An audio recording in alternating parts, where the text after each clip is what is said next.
امیر رضا، بله. من یه مجسمه خریدم، از کجا بفهم جنسش چیه؟ این سه تا نکته که بهت میگم اون موقع خریدت بهش توجه کن تا دیگه سرت کلا نره. اگرم خوشت اومد مال دوستات هم بفرست. آخرین نکته از همش هم مهمتر.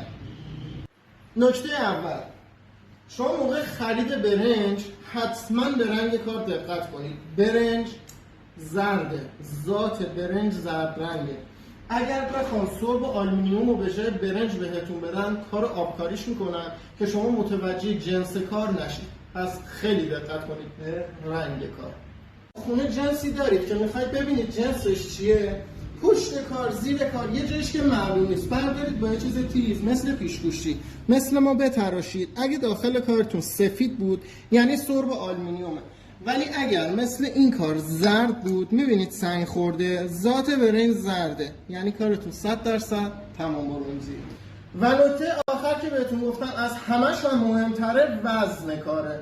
شما در نظر بگیرید یک کار مثلا تو این اندازه باید چه وزنی داشته باشه. برای همین ما چند قلم کاره آلومینیوم و سربی آوردیم که به وضوح نشونتون بدیم. خدمتتون گفتم تو هر رنگی میزنن.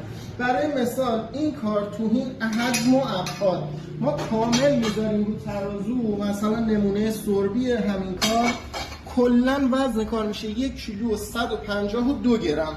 مثلا برای مثال یه دونه قندونو که میخوایم بذاریم 100% تمام برنج 1 کیلو و 730 گرم وزنشه. اگر این پست به دردتون خورد مال دوستاتون هم بفرستید تا اونا هم سرشون بالا نره.